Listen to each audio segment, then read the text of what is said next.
नमस्कार, आपका बहुत बहुत स्वागत है। आप देख रहे हैं छत्तीसगढ़ डिबेट और मैं हूं आपके साथ अभिषेक तिवारी।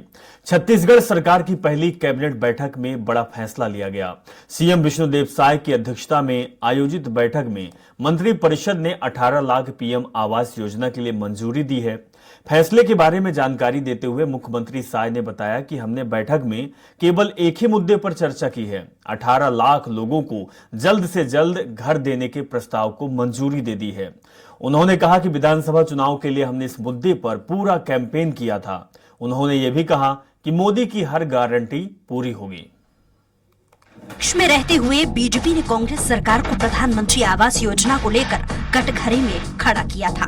गरीबों के आवास को लेकर मोर आवास मोर अधिकार के बैनर तले एक बड़ा आंदोलन करते हुए विधानसभा घेराव भी किया, जिसमें बड़ी संख्या में ऐसे हितग्राही जिन्हें प्रधानमंत्री आवास योजना का लाभ नहीं मिला, उन्होंने इस घेराव की अगुवाई की थी। जैसे ही विधानसभा चुनाव 2023 के लिए बीजेपी ने अपना घोषणा पत्र जारी किया, उसमें मोदी की गारंटी के तहत सरकार बनते ही 18 लाख आवासों को गरीबों के लिए जारी करने की बात कही थी और आज कैबिनेट की पहली बैठक में इस घोषणा पर मुहर लगी। तो चुनाव कैंपेनिंग के दौरान मोदी की गारंटी में जो हम लोग का वादा भी है कि जो पिछले 5 वर्षों में कांग्रेस पार्टी की सरकार में जो गरीब लोग 18 लाख प्रधानमंत्री ग्रामीण आवास से वंचित हो गए, उनको मकान देने का काम करेंगे। इधर साय कैबिनेट की पहली बैठक में आवास को लेकर लिए गए बड़े फैसले पर कांग्रेस की भी प्रतिक्रिया आई है। कांग्रेस संचार प्रमुख सुशील आनंद शुक्ला ने कहा कि भूपेश सरकार ने पहले ही 10 लाख पीएम आवास की स्वीकृति देने के साथ ही राशि जारी कर दी है। विष्णुदेव साय कैबिनेट की पहली बैठक में किसानों के साथ वादा खिलाफी हुई। 1 नवंबर से धान खरीदी प्रदेश में चल रही है। 21 कुंटल प्रति एकड़ धान खरीदी को लेकर कोई निर्णय नहीं किया गया। 3100 रुपए प्रति कुंटल धान खरीदी को लेकर भी कोई निर्णय नहीं हुआ। इस पर त्वरित निर्णय लिया जाना चाहिए। महतारी बंधन योजना को लेकर कोई फैसला नहीं। ये सरकार 24 घंटे में ही जनता की नजर में गिर गई। सरकार बनने के बाद जैसे ही माननीय मुख्यमंत्री जी और उप मुख्यमंत्री जी का शपथ ग्रहण हुआ, वहां से छत्तीसगढ़ महतारी का चित्र गायब था। छत्तीसगढ़ का राजकीय गमछा नहीं था। और तो और छत्तीसगढ़ का जो राजगीत था, जो हमारी आन बान शान का प्रतीक है, छत्तीसगढ़ के राजगीत का भी गायन नहीं किया गया था। और यह भी बेहद दुर्भाग्यजनक है कि अपनी गलती स्वीकार करने के बजाय माननीय मुख्यमंत्री जी ने इसको राजभवन के पाले में डाल दिया है। घोषणा पत्र में बीजेपी ने कई बड़े वादे किए और सत्ता पर काबिज हुई। किसान, युवा, महिला के साथ गरीबों के आवास जैसे कई बड़े वादे शामिल थे और आज उस वादों में से एक वादे को बीजेपी ने पूरा किया और आने वाले समय में मोदी की गारंटी के तहत सभी वादों को पूरा करने की बात जिम्मेदार कह रहे हैं। रायपुर से स्वराज एक्सप्रेस के लिए हेमंत शर्मा की रिपोर्ट। तो जिस तरीके से प्रधानमंत्री आवास से लोग आश रखे हुए थे, उससे विष्णुदेव साय ने तुरंत ही फैसला कर दिया है, लोगों को गिफ्ट दे दिया है, तोहफा दे दिया है। इसी विषय पर बातचीत करेंगे और बातचीत करने के लिए 2 मेहमान हमारे साथ जुड़े हुए हैं। सुनील चौधरी जी जुड़े हुए हैं, भारतीय जनता पार्टी से ताल्लुकात रखते हैं। सुनील जी, आपका बहुत बहुत स्वागत है। और कांग्रेस प्रवक्ता डॉक्टर शिल्पा देवांगन भी हमारे साथ जुड़ गई हैं। शिल्पा जी, आपका भी बहुत स्वागत है। शिल्पा जी, आप ही से सवाल पूछ लेता हूं कि जिस तरीके से आपने 5 साल सूबे में काम किया, काम तो आपने किया, लेकिन आवास योजना पर आपने ध्यान नहीं दिया। विष्णुदेव साय आ गए, घोषणा भी की थी, वादे भी किए थे और काम भी जमीन पर करना चालू कर दिए हैं। क्या कुछ कहेंगे आप? जी नमस्कार जी। आपके लोकप्रिय चैनल के माध्यम से मैं बताना चाहूंगी कि पीएम आवास की जो आज बात हो रही है, उसके कुछ आंकड़े आपके समक्ष रखना चाहूंगी। देखिए, भूपेश सरकार ने पीएम आवास योजना पर शहरी और ग्रामीण क्षेत्रों में कई आवास की योजनाएं बनाई हैं। अब जो 2011 में जनगणना के सर्वे के हिसाब से जो आवास आवंटन करने थे, भूपेश सरकार ने 13,04,000 ग्रामीण, 2,47,000 शहरी आवास बनाया। ये आंकड़े हैं। रमन सरकार, इससे पहले जो छत्तीसगढ़ में सरकार थी, रमन सरकार ने पूरे 15 साल में, वो आंकड़े भी मैं आपको देती हूँ, 2,37,000 ग्रामीण और 19,042 शहरी आवास, कुल मिला के आप देख लीजिए, शहरी और ग्रामीण को आप यदि मिलाएंगे तो 18,07,042 मकान बन चुके हैं। अब मुझे ये बताइए कि आज जो कैबिनेट में फैसला हुआ है कि 18 लाख मकान का ना तो बजट डिसाइड हुआ, ना तो कुछ इसमें प्रत्यक्ष ये बातचीत करना चाह रहे हैं, तो ये वही 18 लाख मकान है क्या जो आज तक बन चुके हैं? और दूसरी बात, पीएम आवास की बात तो हो गई, मैं दूसरी बात एक और रखना चाहूंगी, अभी मुख्य रूप से किसानों के धान खरीदी का सीजन चल रहा है, क्या कैबिनेट में ये निर्णय नहीं लिया गया? क्या ये इसकी आवश्यकता नहीं महसूस की गई? महतारी बंधन जिसके कारण दावा करते हैं ये लोग कि आज छत्तीसगढ़ में शिल्पा जी हम उसी विषय पर बात करते हैं। आपने बोला कि जो आंकड़े हैं, आवास जो आवंटित होंगे, आवास की जो स्वीकृति मिली है, 10 लाख आवास हैं, वो आवास क्या आपके द्वारा, आपकी सरकार के द्वारा आवास हैं या तो फिर नए आवास मिलेंगे? आप ये नहीं समझ रहे हैं और आपको समझने की भी जरूरत है, क्योंकि आंकड़े आप हमें गिना रही हैं कि 17 लाख आवास सीएम भूपेश बघेल ने दिया। केंद्र की योजना है, सरकार 5 साल में 17 लाख दी और एक दिन के अंदर विष्णुदेव साय ने 10 लाख लोगों को आवास दे दिया। देखिए, जो मैं आंकड़े बता रही हूँ वो भूपेश सरकार, रमन सरकार के मिले जुले आंकड़े बता रही हूँ, और राज्यांश और केंद्रांश की बात होती है तो हमने तो राज्यांश का हिस्सा दे दिया था, वो भी है 800 करोड़ रुपए जो है, वो मेरे पास आंकड़े हैं, वो हमने राज्यांश का हिस्सा दे। उसके बाद भी केंद्र सरकार ने पक्षपात पूर्ण रोक के रखा था, ठीक है, परंतु उसके बाद भी मुख्यमंत्री आवास योजना के तहत हमने पहली किस्त भी जारी कर दी थी, लोगों के खाते में डायरेक्ट बेनिफिट के तहत में पहली किस्त जारी कर दी थी। तो कुल मिला के मंशा और संवेदनशीलता जो है कांग्रेस की सरकारों में देखने को मिली है, मेरा ये कहने का तात्पर्य है। शिल्पा जी, एक शब्द में आप इसका जवाब दीजिएगा कि जो सरकार ने कदम उठाया है, आज जो पहली मोहर लगी है आवास योजना पर, यह सरकार का सही कदम था या नहीं? निश्चित रूप से सही कदम बहुत बहुत धन्यवाद। सुनील चौधरी जी आपके पास आएंगे। सुनील चौधरी जी, नए सीएम, नई सरकार, बहुमत के साथ, रफ्तार भी तेज, वंदे भारत की रफ्तार, तेज गति से काम कर रहे हैं। लोगों की तरफ से धन्यवाद भी आपको कहेंगे कि आपने ये वादा किया था कि पहला कदम जो होगा वो आवास योजना के तहत होगा और आपने वो पूरा भी किया है। जी नमस्कार, जय जोहार, जय छत्तीसगढ़।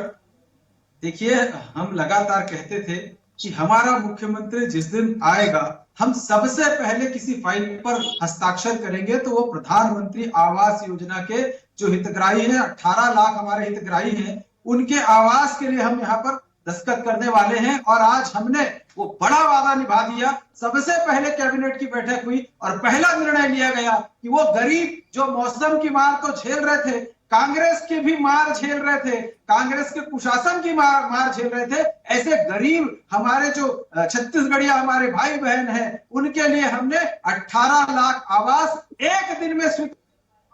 ये छत्तीसगढ़ियों की जीत है, ये उन मतदाताओं की जीत है जिन्होंने भारतीय जनता पार्टी को वोट दिया। और ये टीएस बाबा का पत्र है, पत्र की तारीख बता देता हूँ, 6/7/2022, 6/7/2022 चुनाव में 23 में टीएस बाबा ने पंचायत मंत्री पद से इस्तीफा दिया, लिख करके 8 लाख आवास बन नहीं पा रहे हैं। तो कांग्रेस किस मुंह से प्रश्न उठाती है? कांग्रेस को नैतिक अधिकार नहीं है और इनके जो लोग हैं मानसिक संतुलन खोते जा रहे हैं। अरे इंतजार करिए, आज तो पहली ही कैबिनेट हुई है, लगातार जनता के हित में मोदी की गारंटी लागू होती जाएगी। आप देखते रहिए, आपके जैसे नहीं वादा खिलाफी करने वाली सरकार नियमितीकरण कर देंगे तो दुनिया कर देंगे, स्वर्ग का रास्ता खोल देंगे वाला हमारा झूठा घोषणा पत्र नहीं है। और आप क्या किए थे? आवास योजना के बदले, पीएम आवास के बदले मुख्यमंत्री आवास योजना और फर्जी घोषणा करके आप पैसे बांटना शुरू कर दिए। हुआ क्या? ठन गोपाल, छत्तीसगढ़ की जनता ने भरोसा नहीं किया आपके ऊपर। अगर भरोसा करती तो आपको जिताती। आपने जो वादा खिलाफी की, आपने जो छत्तीसगढ़ की जनता के पैसे की लूट की, आपके ऊपर भरोसा नहीं हुआ। आप बोलते रहे कि हम आवास देंगे, पर जनता ने देखा है, भोगा है। 5 साल में आपने आवास दिया नहीं, आपने शौचालय दिया नहीं, आपने पानी पीने का दिया नहीं, सड़क के गड्ढे भरे नहीं। तो ये दिल के गड्ढे थे जिसको गुबार निकाला वोट के माध्यम से। अब कांग्रेस को समझ में आना चाहिए 15-20 साल छत्तीसगढ़ में आपकी आवश्यकता नहीं है भाई। ठीक है आपकी सुनील जी जो महिलाएं हैं, और एक आपने योजना का जिक्र किया था महतारी वंदन योजना, और जिसमें से महिलाओं को 12,000 रुपए देने का वादा भी आपने किया था, इस योजना को कब जमीन पर लाएंगे? देखिए, आज पहले ही कैबिनेट की बैठक हुई है जी। पहली बैठक में हमने चूंकि सार्वजनिक रूप से वादा किया था, उस दिन जिस दिन हमारे साथ प्रधानमंत्री आवास योजना के हितग्राही विधानसभा घेरने निकले और कांग्रेस की सरकार हितग्राहियों पर बम फेंका, हमने घोषणा की थी कि हमने तो उनका पैर भी पखारा था और हमने घोषणा की थी कि हम पहले बैठक में आपके आवास में हस्ताक्षर करेंगे। हमने अपना वादा पूरा कर दिया। महतारी वंदन योजना, छत्तीसगढ़ की महिलाओं से हमने वादा किया, बहनों से वादा किया, मातृशक्ति से वादा किया, जरूर पूरा करेंगे। किसानों के धान का जो बोनस बचा हुआ तो हम दे रहे हैं सुशासन दिवस पर, वो भी वादा पूरा करेंगे। 21 कुंटल धान 3100 रुपए में खरीदेंगे, वो भी वादा पूरा करेंगे। कांग्रेसियों के पेट में क्यों दर्द हो रहा है भाई? आज तो एक ही दिन हुआ है, पहले दिन ही आपके मन में कैसे सांप लौटने लग गया क्या? आप 5 साल गुमराह करते रहे, तब समझ नहीं आया? नहीं सुनील जी उसकी तस्वीर भी कांग्रेस पार्टी के अंदर दिखने लगी है कि कुछ पार्टी के नेता आपस में गुटबाजी कर रहे हैं, बंद कमरे में बातचीत कर रहे हैं, जिनको टिकट नहीं मिली है। शिल्पा जी, आपसे ये जानना चाहूंगा कि आप लगातार लोगों की बात कह रही थी, किसानों की बात उठा रही थी, धान खरीदी को लेकर आप बहुत अपना गुणगान गा रही थी, आपके पार्टी के बड़े बड़े नेता, कि किसानों के लिए हमने बहुत कुछ किया है, धान खरीदी हम 2500 रुपए में कर रहे हैं। लेकिन ऐसा मास्टर स्ट्रोक चला बीजेपी का कि सीधे 3100 रुपए दाम में खरीदी होगी। और सबसे बड़ी बात है कि बीजेपी ने आज यह भी घोषणा कर दिया है, उप मुख्यमंत्री ने कहा है कि जो किसान चुनाव से पहले भी धान को बेच चुके हैं, उनका पैसा अभी मिला नहीं है, वो पैसा भी 3100 के भाव से मिलेगा। जी, हम किसानों की बात करते हैं, निश्चित रूप से छत्तीसगढ़ जो है धान का किसानों की बात तो आप करती हैं, लेकिन किसानों के लिए काम कितना करती है, मायने तो ये रखता है ना। देखिए, वादा हमने किया था 2500 रुपए का, दिया ना 2640 रुपए तो किसानों के खाते में गया है। उसमें किसी भी प्रकार की वादा खिलाफी नहीं हुई है। किसानों के कर्ज माफ करने की बात की थी, किया 2 घंटे के भीतर किया। तो किसानों को जब धान के कटोरा छत्तीसगढ़ प्रदेश में जहां 70% जनता किसानी से जुड़ी, तो किसानों की बात करने में बुराई क्या है इसमें? ठीक है, क्या आपको नहीं लगता था कि जिस वक्त आप घोषणाएं कर रही थी, जिस वक्त कांग्रेस पार्टी घोषणा पत्र जारी कर रहे थे, उनको भी कुछ ऐसा लाना चाहिए था कि किसान की जो कीमत पिछली आपने दे चुका था, क्योंकि 5 साल आपने काम किया था, 2500 रुपए आपने कीमत दी, 2650 रुपए आपने कीमत दी, आपको नहीं लगा था कि कीमत को बढ़ानी चाहिए, किसानों को और आमदनी होनी चाहिए, और फायदा होना चाहिए, कि बस जो दे दिया उसमें हम बहुमत बना के सरकार बना लिए, आगे अब किसानों को उसी आस में रखना है जो हमने 5 साल काम किया है? जी, वादा करके कौन निभाता है ये किसान देख रहे थे, और निश्चित रूप से किसानों की आमदनी में वृद्धि करने के लिए योजनाएं, उत्कृष्ट योजनाएं बनाई गई थी। मैं मानती हूं कि आज जो है छत्तीसगढ़ में सरकार कांग्रेस की नहीं है, परंतु किसानों के साथ हमने हितैषी योजनाएं बनाई थी और उसमें क्रियान्वयन भी किया था, इसमें कोई दो मत नहीं है। चलिए सुनील जी, जिस तरीके से शिल्पा जी कह रही हैं कि हमने किसानों के लिए काम किया, आपने तो बड़ा दांव खेल दिया, विपक्ष बोलने को भी मजबूर हो रहा है कि बोले तो बोले क्या, आपने एक दिन में वो काम भी कर दिया, 3100 रुपए, उसके साथ ही जो किसान बेच चुके हैं उनको भी वही दाम। देखिए, हमने मोदी की गारंटी जो हमने दी है, हम अपना वादा पूरा कर रहे हैं। और ये किसान हितैषी किस मुंह से बनते हैं बताइए? क्या आपने कहा था कि गोबर लेंगे 2 रुपए में, उसमें मिट्टी डाल करके, कचरा डाल करके उसको 10 रुपए में जबरदस्ती खरीदना पड़ेगा आप किसानों को? गिरदावरी के नाम पर उनका रकबा काट दिया जाएगा।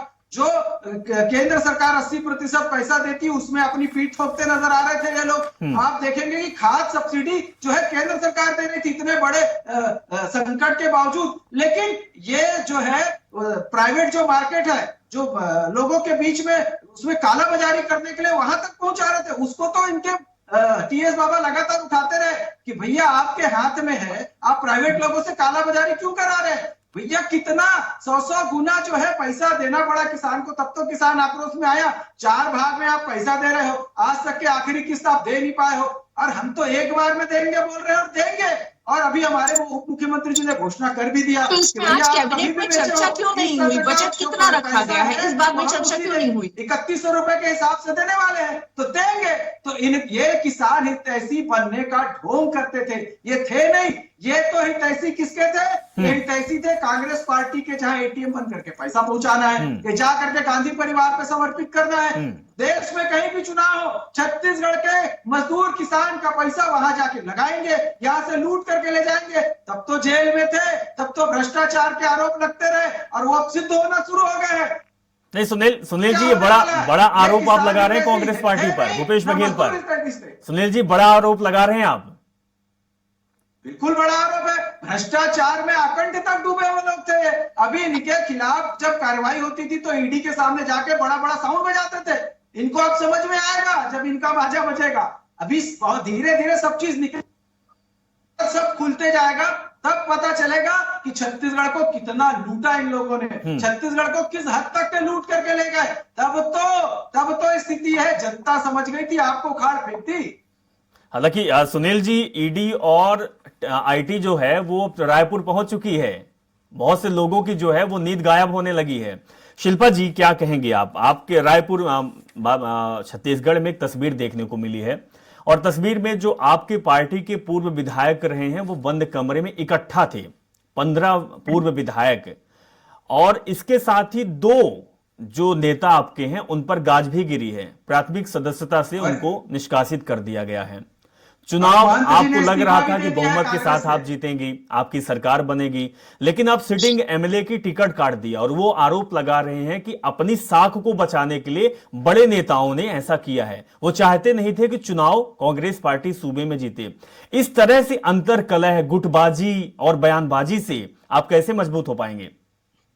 देखिए, कांग्रेस लोकतांत्रिक पार्टी है, सभी को अपनी बात रखने का, समीक्षा करने का, मंथन में अपने सजेशन और अपनी राय देने का पूर्णतः हक है। तो सजेशन, जिसकी तो जैसी शिल्पा राय जी, है आपकी पार्टी ने क्या सजेशन सुना है? क्योंकि आरोप तो ये लगाया गया था कि चुनाव आखिर क्यों हारे हैं, जांच होनी चाहिए, लेकिन जांच हुई, जांच से पहले निलंबित कर दिया गया। निश्चित रूप से समीक्षा का और मंथन का विषय है। जब समीक्षा पूर्ण हो जाएगी, मंथन पूर्ण हो जाएगा, पर्यवेक्षण।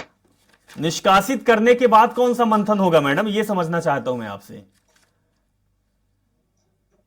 आंतरिक मामला है, तो इस हिसाब से मजबूती प्रदान करने के लिए पार्टी अभी आंतरिक बैठकें कर रही है, तो इसमें मुझे नहीं लगता कि आंतरिक बैठकें नहीं का विषय सार्वजनिक बयान आ रहे हैं, सबसे पहले आरोप लग रहे हैं शैलजा जी को पैसा दिए थे, की बात कर रहे थे, ये व्यक्ति हरवा दिया, इन लोगों ने पार्टी के खिलाफ काम कर दिया। सार्वजनिक जूता बाजार हो रही है आपके यहाँ। आप कहाँ लोकतंत्र की बात करते हैं? कहाँ लोकतांत्रिक व्यवस्था है आपके यहाँ? आपके यहाँ तो एक परिवार की व्यवस्था है। आपके यहाँ गांधी परिवार की व्यवस्था में चलते हो आप लोग, एक परिवार से बाहर नहीं जाओगे, लोकतंत्र नहीं है। आज भी नेता प्रतिपक्ष का चयन आप कर कार्यकर्ताओं से हाईकमांड तय करेगा। गांधी कौन अब गुलाब की पंखुड़ी बिछाएगा, वैसे नेता प्रतिपक्ष आएगा। अच्छा सुनील चौधरी जी, आज आपने हालांकि बहुत ऐतिहासिक कदम उठाया है, आपकी पार्टी ने, आपके सीएम ने, और आवास योजना के हितग्राहियों की स्वीकृति जो हुई है, जनता ये जानना चाहती है और हम भी जानना चाहते हैं कि जो आवास योजना की राशि है, क्या उसका रोड मैप तैयार है, और कितना एक व्यक्ति को, एक जो पात्र है उसको कितना पैसा मिलेगा? देखिए, प्रधानमंत्री आवास योजना कोई आज की योजना नहीं है, वो लगातार चल रही है और चलती हुई योजना है। उसमें ग्रामीण और शहरी आवास के लिए सर्वे भी हो चुका था, कि सूची पूरी है इनके पास। केवल नहीं, सुनील जी, मैं आपसे जानना चाहता हूं, नहीं सुनील जी, ये 4 साल सूची है। सुनील जी, एक आंकड़ा, एक जो अमाउंट होता है, शहरी आवास में लोगों को कितना मिलेगा और ग्रामीण के लिए, ग्रामीण लोगों के लिए आवास में कितनी राशि दी जाएगी? देखिए, प्रधानमंत्री आवास योजना में हम लोग जब पार्षद थे तो मैंने आंकड़ा बताइए, आंकड़े पे बात करवाया, तो हम 3,20,000 से लेकर के 3,50,000, 60,000 तक के हमारे यहाँ स्वीकृति होती थी। ग्रामीण क्षेत्रों में भी लगभग रुपए जो है वो स्वीकृत होते थे, और अभी की परिस्थितियों में भी लगभग योजना उसी प्रकार चल रही है। रोड़ा अटकाने का काम तो कांग्रेस ही करे थे। नहीं सुनील जी चुनाव के समय जब मैं ग्राउंड में गया, मतलब खुद का एक्सपीरियंस है, लोगों से जब बातचीत हमने की, लोगों का कहना है कि 1,20,000 आ रहा है, शहरी वाले 2 लाख से 2.5 लाख के बीच में आ रहा है, 2,40 आ रहा है। जो आंकड़े आप गिना रहे हैं और जो लोगों को मिल रहा है, ये बीच का जो अमाउंट है ये कहां जा रहा है? नहीं, ये आंकड़ों में अंतर इसलिए आता है कि जमीन की उपलब्धता कितनी है। जमीन यदि कम है तो उस हिसाब से उनका जो पैसा है वो कम आता है। जमीन तो आवास योजना में तो कमरे का आता है कि कितने कमरे बनेंगे, जमीन तो लोगों के पास होती है। नहीं, उसमें जो क्राइटेरिया है, कई लोगों के पास जमीन कम है तो वो नीचे और ऊपर बनाते हैं, रूप से ज्यादा होता है, और ऊपर का पैसा क्योंकि उसमें जमीन का काम नहीं होता तो कम होता है, डबल स्टोरी बनाते हैं। कई लोग सिंगल बनाते हैं, उनके पास जमीन पूरी होती है तो उनको पूरा पैसा मिलता है। इसमें कहीं पर भी नहीं, पूरा पारदर्शी है मामला, आप स्पष्ट रूप से उसको चेक कर सकते हैं, वो सारा कुछ स्पष्ट रहता है। इसमें किसी प्रकार का कहीं कोई लेन देन की बात नहीं, सीधा वो जियो टैग होता है, पैसा हितग्राही के खाते पर आता है, आसानी से सब कुछ देखा जा सकता है, बीच में कुछ नहीं है। उसकी फोटोग्राफी होती, गड्ढा होगा तो फोटोग्राफी होगी, लगातार फोटोग्राफी होती है, उसको जियो टैग किया जाता है। जैसे जैसे जियो टैग होता है वैसे वैसे किस्त आती जाती है। तो किस्त तो आती है, टैगिंग होता है, फोटो जाता है, सचिव भेजता है, लेकिन सुनील जी जो बीच का अमाउंट है वो कहां जाता है, थोड़ा सा अगर साफ कर पाएं, क्योंकि समझना चाहता हूं और हमारे आपके माध्यम से जो लोग हैं वो भी जानना चाहेंगे कि आखिर जब इतना अमाउंट सरकार ने तय कर दी है तो ये अमाउंट कम कैसे हमारे पास आता है, क्योंकि सब पारदर्शी है, सब कुछ लीगल है, कोई बीच में खाने वाला नहीं है, सरकार भी आपकी है और अब राज्य में भी सरकार आपकी आ गई है, तो खाने को तो कोई सवाल ही नहीं होगा बीच में। सुनील जी नहीं, आप उनके हितग्राहियों के अकाउंट में सीधा पैसा आता है, ठीक है, बीच से पैसा नहीं कि कोई कैश दे रहा है। मैंने जो उनका नाप है, जिस 300 स्क्वायर फुट है या 350 है या 400 है या 500 स्क्वायर फुट है, 600 स्क्वायर फुट है, तो यदि जमीन पर निर्माण कर रहे हैं तो 100% पूरा पैसा होगा। लेकिन यदि मान लो डबल स्टोरी बना रहे हैं, उनके पास जगह थोड़ी कम है, तो ऊपर का जो पैसा घटता है 40,000, 50,000, 60,000, वो पैसा घट भी जाता है। तो किसी को 2,80,000 मिलता है, किसी को 2,20,000 मिलता है, किसी को 1.5 लाख मिलता है, किसी को 1,20,000 मिलता है। वो जमीन कितनी है और कितना उन्होंने निर्माण किया, अच्छा, जमीन के ऊपर निर्भर होता है। लेकिन सुनील जी अब आपसे उम्मीद यही करेंगे और आपकी पार्टी से करेंगे कि जो बीच का अमाउंट का फासला होता है वो कम हो जाएगा या फिर नहीं होगा। शिल्पा जी आपसे ये समझना चाहूंगा, किसी विषय पर समझना चाहूंगा, क्योंकि आपने 5 साल लगातार काम किया है, लोगों की जो आस होती है वो उनको ये होती है कि हमें भाई आवास का पैसा मिल जाएगा, हमारा नाम हो गया, जैसे सीएम साहब ने स्वीकृति दे दी है, लेकिन बहुत लंबा टाइम हो जाता है, वो आवास का पैसा उनको नहीं मिल पाता है। तो वो क्या कारण है कि लोगों तक आवास योजना का लाभ नहीं मिल पाता, अकाउंट में पैसा नहीं मिल पाता? सीएम के द्वारा स्वीकृति तो मिल गई, 10 लाख 18 लाख लोगों को आवास योजना का लाभ मिलेगा, लेकिन दरअसल लोगों को मिल नहीं पाता है, बहुत लंबा समय खिंच जाता है। क्या कारण है? क्योंकि आपने काम किया है। देखिए, हमारी सरकार तो पारदर्शी तरीके से डायरेक्ट बेनिफिट देने वाली सरकार थी। हमारी सरकार में वही मैं बता रही हूँ कि जो राज्यांश है वो देने के बावजूद भी केंद्रांश जो है, जो सेंट्रल गवर्नमेंट देती है, वो पैसे को रोक के रखा गया था। हो सकता है इसलिए बाधित हुआ होगा, फिर भी उसका ऑप्शन निकाल के संवेदनशीलता हमने दिखाई। और दूसरी बात, मैं एक सवाल ये पूछना चाहूंगी, इस बाधित जो होता है उसमें सवाल ये पूछना चाहूंगी, सुनील जी, आपके गुजरात में तो प्रधानमंत्री आवास योजना मध्य प्रदेश में तो वो अपना पैसा अभी आप ये बताइए कि गुजरात में पीएम आवास में 40% कार्य हुए हैं, पिछले महीने तक की रिपोर्ट बता रही हूँ। मध्य प्रदेश में 30% कार्य हो जाता है, वो समझ में नहीं आता है। और दूसरी बात यह है कि आपने आज के कैबिनेट में कितना बजट पीएम आवास के लिए रखा है, ये थोड़ा स्पष्ट नहीं दिख रहा है मुझे, इसलिए मैं ये सवाल पूछने पे मजबूर हूँ कि कितना बजट रखा हुआ है। ठीक है शिल्पा जी, आपका सवाल लाजमी है। सुनील जी, शिल्पा जी लगातार 3 बार ये सवाल आपसे पूछ चुकी है कि कितना बजट है। बजट भी आप बता दीजिए, क्योंकि बजट भी तय करना आप ही का काम है और विपक्ष का पूछना काम है। 18 लाख आवास जो बचे हैं, 18 लाख आवास के लिए हमने वादा किया था, तो जो 18 लाख आवास में जो बजट है वो है, और उसके ऊपर भी हम उत्तर वही देते बजट, रहेंगे। वो उस जो बजट- है, बजट बता दीजिए। है जो है वाला, तो कितना बजट है अमाउंट साहब? केवल बजट 18 अमाउंट लाख कितना है? वाले हैं। देखिए, ये अपना भूपेश बताना बघेल जी ने 4 8 तक लाख क्यों अनाज के लिए क्यों 3200 गरीबों को करोड़ काम रुपए, बनने मैं तो दिए? बता रही हूँ। जब गरीब निकला, 8 लाख के जब लिए आपको भूपेश लाठी सरकार ने चार्ज और बम 3200 फेंकना करोड़ पड़ा, रुपए जिसमें आवंटित किया। मुझे आपने मेरे कितना ऊपर किया? आंसू गैस का उस समय आपने अटैक कितना हुआ, किया? तो हम लोग तो भुगते हैं ना, गरीब तो भुगता है ना, हम तो देखिए, देखे हैं ना, भूपेश सरकार मरते ने हुए 8 बच्चे हैं लाख ना। आवास आप के लोग लिए क्या किए? 3200 4 करोड़ साल रोक करके का बैठे रहे। आवंटित अभी किया था। प्रश्न पूछने का आपने नैतिक कितना अधिकार आवंटित नहीं है किया? आपके ये बता पास। दीजिए मुझे। आपको यह प्रश्न पूछना नहीं चाहिए। जब नहीं, गरीब वहां गए सुनील तो साहब, लाठी मार माफी रहे थे। चाहता हूं सुनील वहां जी, पर बम फेंक रहे सुनील थे। जी, सुनील जी विपक्ष में है, इतनी भूमिका तो बनती है, अभी भी 35 सीटें उनके पास है, पूछने का हक, अधिकार भी उनके पास है, और मैं भी जानना चाहता हूं, मेरी भी पहले दिन दिलचस्पी पूछने है। का क्या, आज पहला ही दिन है सरकार का, 5 साल नहीं, पहले दिन में तो बजट तय होता है ना कि सरकार बजट की कितने बात फायदे यदि में है, पूछने कितने का घाटे में है, तो आवास आप के लिए देख कितना लीजिए, बजट है, आपके किस काम के लिए चैनल कितना के बजट है, माध्यम से ये किसानों के लिए कितना बजट है, खरीदी के लिए कितना बजट है। यदि ये बजट तो एक तय होता है कि हवा हवाई बातें होती है सुनील जी। देखिए, कोई यदि हवा विपक्ष हवाई को बातें बजट नहीं पूछने का हक है। ये नहीं लोग है। लूट करके छत्तीसगढ़ के खजाने को खाली करके उधार में छोड़ करके गए। आज हमारी कैबिनेट कितना सुनील जी, कितना खजाना, कितना खजाना कितना खाली है, कितना अमाउंट? जैसे मध्य प्रदेश सरकार में, हालांकि शिवराज सिंह चौहान ही उस सरकार को चला रहे थे, नए मुख्यमंत्री आए, उन्होंने बता दिया कि कितने घाटे में सरकार है, कितना कर्जा है, और जो उन्होंने योजना 2-4 लाई है, उन योजना का अमाउंट भी बता दिया। तो आप भी बता दीजिए। जी, निश्चित रूप से। इसके लिए हमारे अभी सम्माननीय हमारे जो मंत्रीगण हैं, हमारी कैबिनेट है, उसका जो फैसला आएगा, अधिकृत जाएगा, वो आपको बता दिया जाएगा, वो सबको पता चल जाएगा। लेकिन हमने जो आज ऐतिहासिक कदम उठाया है, हमने अपना वादा, पहली कैबिनेट में 18 लाख आवास की स्वीकृति हो गई। अब उसमें जो तो बजट के बिना कैसा, देगी। बजट आवंटन के बिना कैसी घोषणा? ये तो आपको पता चल ही जाएगा। वादा निभाना था, आपने निभा दिया।